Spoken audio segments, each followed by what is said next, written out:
The following podcast is a W2M Network original production. Visit W2Mnet.com for all of our other great podcasts, plus news, reviews, articles, and opinions from the worlds of wrestling, video games, football, and entertainment.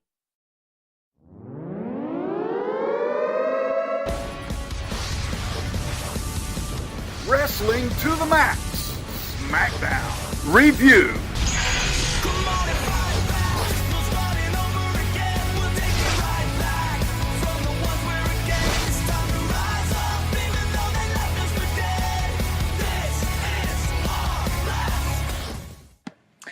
Hello and welcome. That theme still always makes me think of Talking Smack, even though Talking Smack has been dead for like over a year now.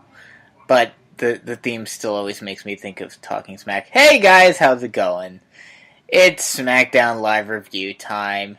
And hey, we got through it! 4 days in a row! We did it! The quadfecta is over. For the fourth night in a row, my co-host tonight is Liz Pugliese, and Harry has abandoned us once again, so we have to do this on our own again. That's right. We started this 4-day stint on our own. We're gonna finish it on our own. Watch, he won't. Watch, we'll get 1 day off, and then he probably won't be able to do NXT on Thursday either. Yeah, right. Well, come on, 4 days, 5 podcasts, because we have one after this. That's pretty good. Yes, yeah. So yeah, SmackDown Live. The show opens with Paige talking about Money in the Bank in her office. She talks about the SmackDown matches on the card, and says that Extreme Rules is only 4 weeks away. So we've got a Gauntlet Match between Big E, Rusev, Miz, Samoa Joe, and Daniel Bryan to determine the new number one contender for the WWE Championship. Going into the ring, we get Carmella coming in and making her entrance. I really wish, this would have been the one moment that I actually would have popped for throughout this whole... Well, I did pop for Asuka, but that's it. But the one thing that would have popped me, if they would have allowed her to say it, they should have been like, hey, remember where I was in NXT? Yeah, I'm the last one standing now.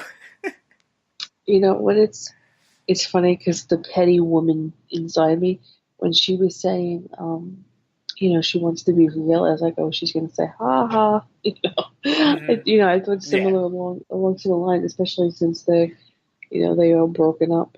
Mm-hmm. Exactly. So this seems to be a theme of certain heel women in WWE now doing this faux face thing after winning a title. Yeah. I don't get it. It's annoying, but it is what it is. She says, she never had any self-confidence when she was younger.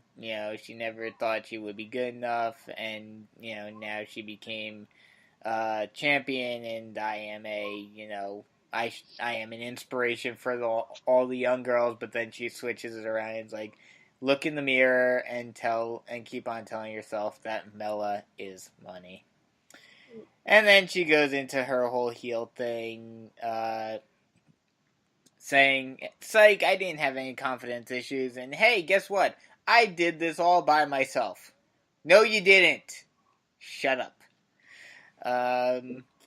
She keeps on talking about, yada yada yada. She beat the Empress. She made her bow down to the Princess of Staten Island. Asuka's music hits.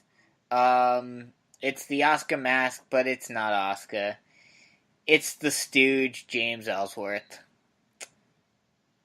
And he runs down, Asuka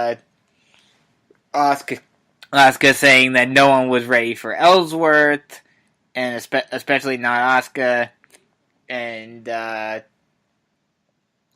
he says he's back to serve the greatest woman in history, better than Charlotte, better than Lita, better than Trish, better than Mother Teresa, which was crazy, Beyonce, Ronda Rousey, everyone, and last but not least, better than Asuka. Asuka does make her legitimate entrance, and goes right after Ellsworth, and then Carmella uses the distraction to super kick her, and her and Ellsworth escape. What do you think of this whole segment? It wasn't bad. It's another example of something we've discussed a few times where if one thing happens on Raw, there's going to be the corresponding event on SmackDown. And that's pretty much it is with the whole, what you were referring to with the heel women, being all nicey nice and then, Yeah. going, it's a whole swerve. And it had the interruption. It had, similar to what we saw yesterday with Alexa and Ronda and Kurt. Yeah. It wasn't a bad, opening segment. It wasn't nearly as good as the one on Raw by any stretch of the imagination. And I was kind of hoping that Ellsworth was a one-shot thing, but hey, I knew he wouldn't be. I know. I wanted you to be wrong just for once, Bryan. I'm never wrong. I'm not saying that. Tori would probably kill me. But hey, props to Ellsworth for, being back in the WWE. But yeah, I saw it coming because I saw the rumors throughout the week, right. But as soon as he came out, I was like, oh, as soon as I saw the faux Asuka pop up, I was like, oh god, no. So after that we get, the Iconics coming out, and they talk about Becky, and they act like they do a mock interview with one of them acting like Becky, and whatever, it was the Iconics being Iconics, aka annoying. Right. And then Becky comes out, and we get our opening contest scheduled for one fall. Between Becky Lynch and Billie Kay. One thing I was honestly surprised about, although I have a feeling this has another thing to do with the whatever Raw does, SmackDown has to do thing, but especially considering the whole iconic duo thing and everything, and you've got that ever-present force at ringside, were you just as surprised as I was that a certain Nature Girl was not with Becky tonight?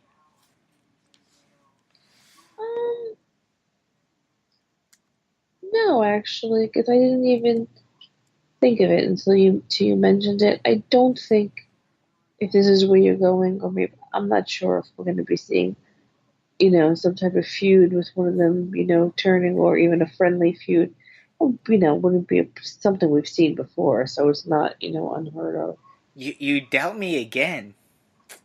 I'm calling it right now. We're getting Becky versus Charlotte. They teased this already at Money in the Bank with them having that little face-off at the top of the ladder.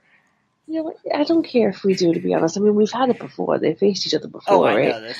They had to have, yes. But I don't mind it being done as long as they don't take it down the Sasha Bailey route, where A, it's drawn out ridiculously, but B, they're like super mad at each other, it shouldn't be the same exact thing. We've said it here before again, two friends can have a rivalry, Mm-hmm. So I'd like to see them go down that rate rather than them mirror the nonsense with Sasha and Bailey. Mm-hmm.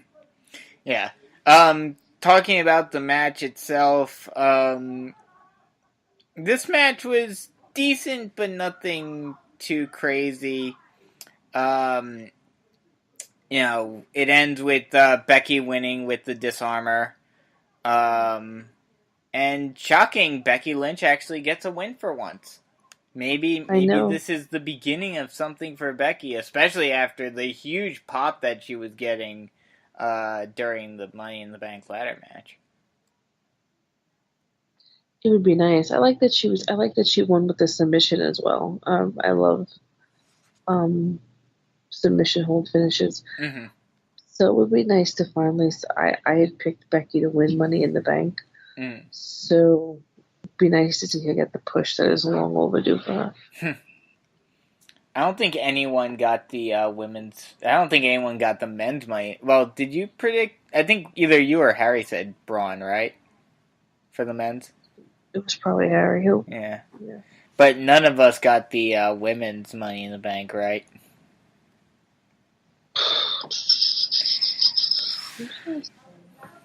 I think we both went with Natalia. Maybe. Yeah, we did. So following this match, we get a promo from Jeff Hardy in the back. He's in the darkness, talks about Shinsuke's loss at Money in the Bank, and then talking about how the memory of Shinsuke's victory over him on SmackDown last week has stuck with him and has shaken his soul. His actions has had an unintended consequence. Instead of unsettling him, they gave him sharper focus, and his eyes were closed before, but now they're wide open. And he turns around. It's not full-on Willow. It's not the mask, but we're pretty much getting the WWE version of Willow, everyone. And hopefully they don't screw it up. Mm-hmm. I'm cool with it. I like it. I like seeing different Jeff Hardy. At first I was thinking he was going to say that he was woken and, become Brother Nero, but, I'm fine with having Willow come into the fold as well.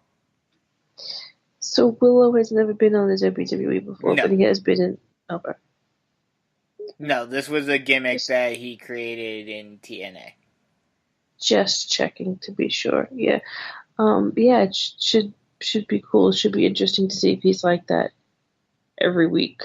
Yeah, we'll see where, how far they go with this and what exactly they have planned for Hardy moving forward.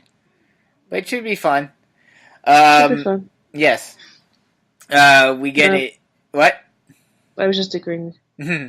We get a interview with Daniel Bryan. He says he's going to be the first one in. He won't just survive, he will win. At Money in the Bank, he proved that size doesn't matter. Yeah, that's for sure. That big guy went straight out. You yes locked him right to the unemployment line. Yeah, that was crazy. I was shocked when Sean posted that on the group chat. I was like, wait, what? I posted it first. Oh, did you? You were the one who posted it. Excuse me. Sorry, my bad. No, that's okay. Yeah, I know. I saw it, and at first I thought it was like a joke. Mm-hmm. And I even clicked on the link because somebody had reposted. One of my Facebook friends had reposted it, and I kept clicking on it. I'm like, oh, this isn't the real account. This isn't the real. Yeah, because it didn't make it, but it was. Obviously it was. It was just really crazy. Yeah. And of course, Twitter is. Sorry, my headphones are bothering me. Twitter is all ablaze with conspiracy theory. So if you want to look them up, God, just say one of them and I'll look up the rest. I just want to hear this. Well, let's see. There was the one that I posted in there that he did the big boot and Vince told him not to. So they were just finishing out the storyline. Well, I could honestly see that. I could honestly see Vince being like that. Another one is that there was some type of altercation with Carmella. Which sadly I could also see. That I could also see. Then another one was, then there's him just being frustrated and asking, for his I'm sure we'll get more news on what happened over the next couple of days with that. For those of you who are completely under a rock and do not know what we're talking about, the Big Cast was released today. So, yeah. Bryan continues. He says tonight he might have to face 3 of the best all in a row, Rusev, Samoa Joe, and Big E. And then this was probably the funniest part of this interview. Renee says, and Miz, and Bryan just looks at her and says, "I said 3 of the best." And then the Miz. Thank you, Bryan. Thank you for reminding everyone what I've known for all of these years. No. Yes. Let's not go there. No. We'll do a separate podcast just on that. All I can think of is just him being a, fake Hollywood guy and, like, on the real world and stuff. We have to get past that because he has proven himself. He's been a very good company man. You have to say that. I'll give you and that. He, but let's not get into that because then we'll be here for 3 hours. Won't be here for 3 hours. And all you need to know about his stamina for a match like this is his performance at Greatest Royal Rumble. Legs, lungs, and heart will take me to the WWE Championship. And then he asks if he asks Renee if he can interview her now, and he asks her if she thinks he's ready, and she says she's sure he's sufficiently prepared. And then Bryan's like, "No, that's not what I wanted you to say. This is very simple. Keep up with me now."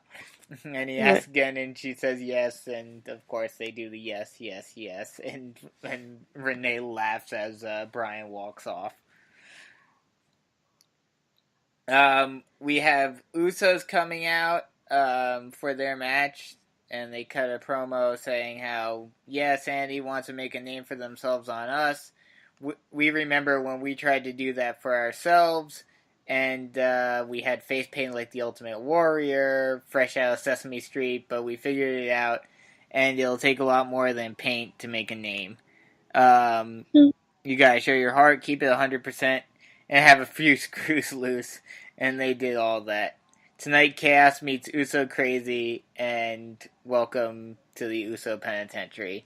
Sanity doesn't even, we don't even end up getting the match, because Sanity attacks as they come out for their entrance, beat down the Usos, hit the back suplex neck breaker, and, that's that. What do you think of this as the way for Sanity to make their grand debut? I think it was the best way for them to make, their debut. I'm guessing, unless I missed something, and I apologize if I did, they're going to be going pretty quickly up against the Bludgeon Brothers, and you have two somewhat strange, brutally crazy type, teams. That would be awesome if they did. Yeah, so if we can get them, and I mean Harper and Rowan, Harper especially. I'm more familiar with Harper outside of the WWE than I am with Rowan. And obviously when they were in NXT, I didn't watch it. So I'm not familiar with them there, but from being here, I like both of them. So, I mean, they're both very talented. I mean, Harper can really move for, a big man, and so can the guys in Sanity. So, if they'll let, and we have our fingers crossed, go, we can get one hell of a feud from them. Oh, yes, definitely. And I'd be happy if they,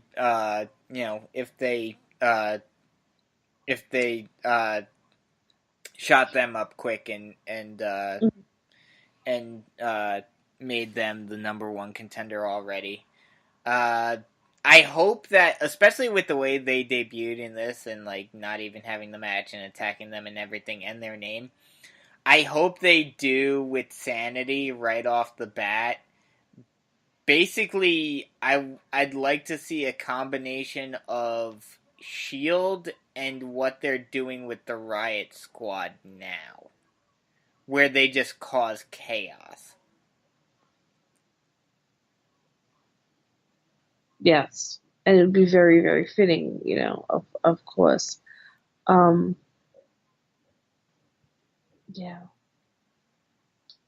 Hopefully they'll listen to you this time, too. Hopefully. So following the beatdown, we get the club talking in the back, saying they're in the best shape of their lives, and they and Carl Anderson gets to show off his abs. What's with Bullet Club members and having good abs? Why are we going to question this? Let's just enjoy it. I just had to put that out there. What's with the Bullet Club members in oil? And using oil? Yeah, that's a good one, too. It's a better question. Luke was so damn shiny. Which obviously is part of the joke, I know, but it was like, oh my god. Bludgeon Brothers are talking, wearing animal masks, and, just, do their thing, sending us to break. We get, then from off of break, we get Shinsuke getting interviewed. He asks what a loss is, but he's not pretending not to speak English. He asks how he lost. He's still standing right here in front of us, and the only reason why AJ is the WWE champion is the ref counted very fast and not in Japanese, which is hilarious. You know what's even funnier about that? If you really think about it, and him saying not in Japanese, hello, they count in English in New Japan too, Shinsuke. That is not an excuse. Do they really? Yes. Yes, they don't do Japanese numbers in New Japan. It's 1, 2, 3, 4. That's hysterical. Granted, it's a faster count, but it goes up to 20, so. But no, that's not an excuse, Shinsuke. Don't be giving me that. As far as Jeff Hardy goes, if he crosses him again, he will get him. And that's that. Our tag title match, scheduled for one fall, is the Bludgeon Brothers versus the Club.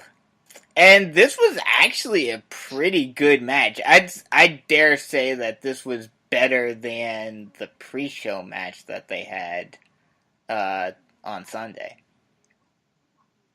Most definitely. I was surprised that it was given the opportunity it was. Mm-hmm. To the benefit of us, but also grateful because they are four, talented guys, and Anderson and Gallows I know get a lot of flack because I think one of them even said they're there for the paycheck or whatever. But hey, even if they are, major props to you. It does not really, bother me, especially if you're going to admit it. Mm-hmm. But no, and especially for Anderson and Gallows because they've been kind of shit on for a while now. Mm-hmm. So I think they've been being used better since the move to Smackdown. But it was a pleasant surprise to get the match that we did. Yeah, definitely. I still get what you're saying. I'll give them some props, I guess, for at least admitting it. But, I've said before, and I'll say it again, that's one of the big problems I have with modern WWE guys. And I like how they're allowing Drew McIntyre to basically call them out directly. But I would like to see them get some sort of push, and a title shot, and a title run, to further legitimize them as one of the better tag teams in the world. Mm-hmm. No, absolutely. I'm hoping that the tag team division, continues to pick up. Yeah. I mean, the SmackDown tag team division is leaps and bounds better than the Raw tag team division right now, but that's not really saying much. No. And plus, too, part of, real quick, part of their whole, we're here for the paycheck. When the tag division is what it is on Raw, what else are you really there for? Because there's nothing really, No, I agree with that. And then immediately after the match, Daniel Bryan, you're so smart most of the time, but you made a boneheaded decision right here. Why? I mean, I hate this whole thing that they've been doing recently to begin with, but to interrupt guys like the Bludgeon Brothers, I had a feeling it was going to come back to bite him. And sure enough, it did. Right, which is their way. Well, I'll say it when we get down to that. So yeah, Bryan, his entrance music hits, and he enters while the Bludgeon Brothers are still leaving the ring. And that was very, very poor decision on Daniel's part. We see Miz doing more of his best impression of Daniel LaRusso in the back. I don't know what I guess he's a huge Karate Kid / Cobra Kai fan right now, because he likes doing his Mr. Miyagi stuff. I would assume so. And there's no other explanation for it. Rusev Day is talking strategy. Samoa Joe's also shadowboxing, and New Day's hoisting Biggie up to prepare for the main event. So the main event scheduled for one fall. Well, actually, no. Excuse me. Let me try this again. The main event scheduled for 4 falls. 4 falls Is the WWE Championship #1 contenders Gauntlet Match between Big E, Daniel Bryan, Rusev, Samoa Joe, and The Miz, with Big E and Daniel Bryan starting this off. This was probably the best match. Well, either this or the last match was the best match of the 4 matches. In this Gauntlet match. I thought for a second that Big E might have had him, but I figured Bryan would survive. Mm-hmm. Which he does. Sadly. No, not sadly. Yeah, whatever. You don't like The Miz? I don't like it. Yes. Samoa Joe comes out next. Joe takes control for a while, and then Bryan makes a big comeback. This match also was very good, and the ending was kind of interesting, but it definitely sets up what happens next. Joe is trying to beat down Bryan, puts him in the coquina clutch outside of the ring, trying to get in a count-out elimination. And instead, Bryan's able to get out of it, reverse it, toss, knock Joe down, and get into the ring right before the 10 count. And Joe is counted out. Honestly, I was surprised that Joe did not get involved in this beatdown, especially with how Joe is, and he would have been, you would think he'd be very frustrated that he got eliminated by countout after he was trying to do that very thing to Bryan. Yeah, What? Sorry, no, but I mean, it was smart to have him counted out because it keeps him, no, definitely. He got outsmarted for a moment. He didn't get pinned, so. Yeah.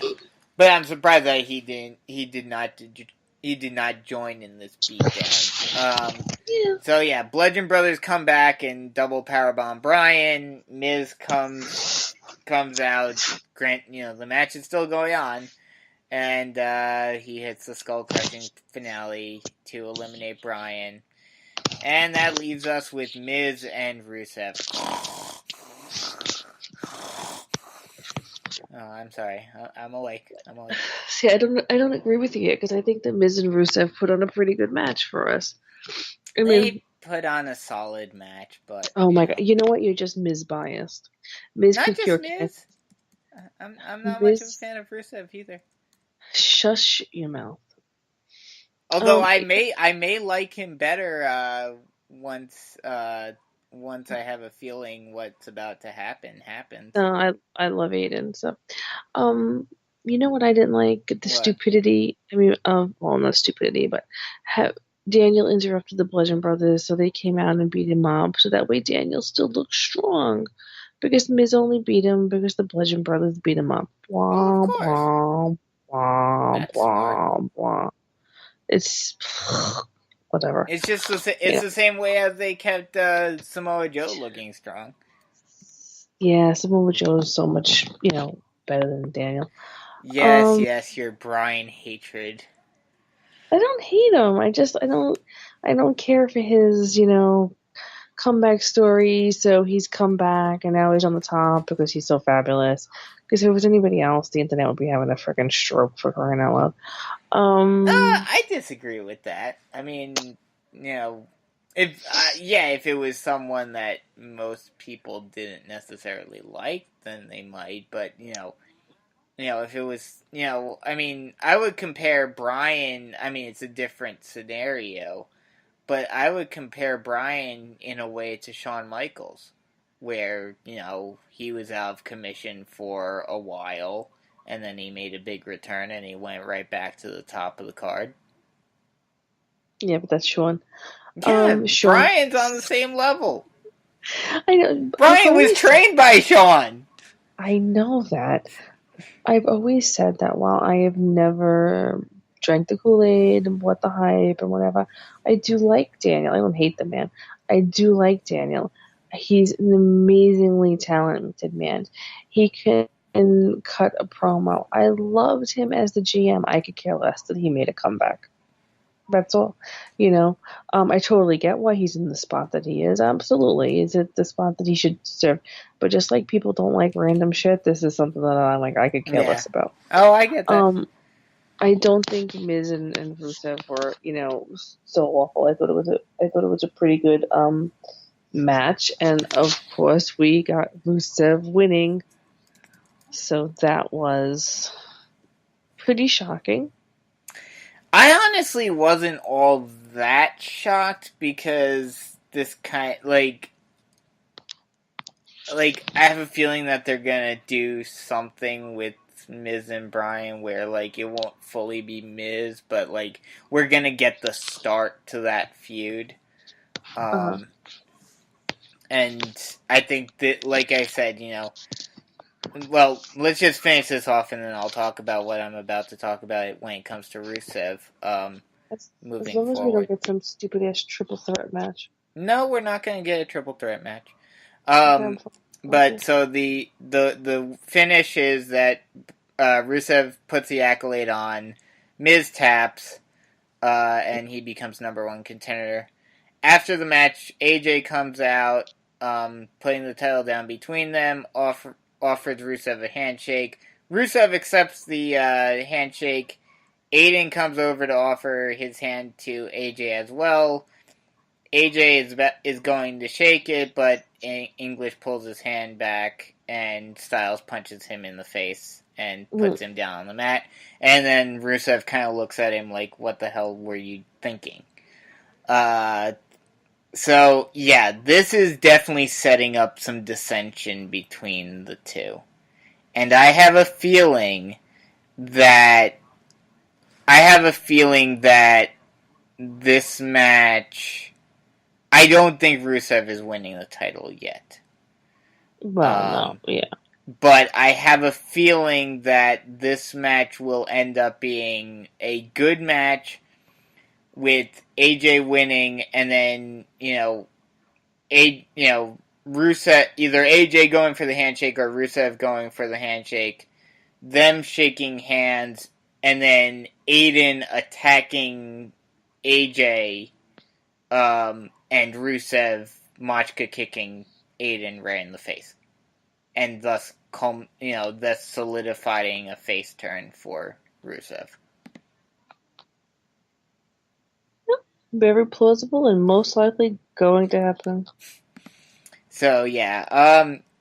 If we get a face Rusev, I could actually get behind face Rusev. He's been faced before, hasn't he? No, not on the main roster. Oh, yeah. Or at least if they've attempted it, it's been a very poor attempt. You know what it is? I see him so much on Up, Up, Down, Down. Oh, yeah. I get that's that. Just how That's just how I see him now. I'm like, oh yeah. But see, that's what I'm saying. He has the personality that he could pull it off very easily Mm-hmm. if they pulled the trigger on it. And I think this is the best opportunity for them to pull the trigger on it. I'm certainly hoping we get it, and I'm hoping it's not, because I think we were kind of starting to get it slightly when, during that whole, I forget who was even supposed to be face and heel in this feud, because it was so convoluted, but the only time I could even consider him potentially being a face was during that whole feud between him and Dolph with Lana and Summer Rae. Yeah. That's I forgot about that. Forgot all about that horribleness. I think we all want to forget about that, but none of us can. So yeah, that's the only time that I'd even say he might have been facing his whole entire time on the main roster. Yeah, I mean, I think because I do follow him on social media, and he is pretty active on social media, and Lana is extremely active on social media, and then he dressed up as a clown for Bertie Danielson's, birthday. Oh God! I see that's hysterical. I have to find you that clip. That's hysterical. I could imagine. It's hysterical because he's a clown. Well, lots of clowns are fat, but he's not really fat. He's not really fat, but he's actually trimmed down. I mentioned that earlier. Oh yeah, you did mention that earlier. But the baby is actually scared of him. It's hysterical. It's hysterical. And Daniel's like, "Oh my God, she literally just pooped her pants because she was so scared of the clown." It's hysterical. And he's like, "No, look, it's me, it's Uncle Mila, whatever his name is." Yeah. It's hysterical. Yeah, but so we're probably definitely gonna get Aiden breaking off from him, and there'll be something, and then Aiden will drift away into obscurity again. Yep. And we'll get face Rusev, which I may actually enjoy, and actually do the Rusev Day chant. Rusev Day. That's for you, him. Yeah. So, 1 to 10 rating on this? I really enjoyed the show. So, I think it was a pretty good show. Opening not as good as the one in Raw, as we said earlier. Mm-hmm. But overall, pretty solid. Very well paced, in my uninformed opinion. I'm going to give it a 7.5. Okay. I'm going to give it a 7. What? Nah, yeah, 7.5. 7.5. I'm going to change it to 8, but they don't deserve it that much. I'll give it a 7. A lot of it was pretty good. I'm hoping that this win for Rusev has a point to it, but we'll see. But overall, it wasn't a bad show. 1-word review. Harry left one in chat, and I'm going to steal it because it was a good one. Hype. Yeah, hype. It fits. I mean, it hyped up, the Carmella and Asuka feud, and Rusev and AJ, and Miz and Daniel. I mean, I think every match except maybe the women's match you could really say is leading to something. Yeah. I'll use a very similar word. I'll use progression. This this episode definitely started and progressed basically all of the feuds going into Extreme Rules. That's good. That's a solid word for it. So that just about wraps it up for us for SmackDown. We'll be back in a little bit for 205 Live. For Liz Pugliese, I'm Brandon Biskobing saying so long, and we'll talk to you later. See ya.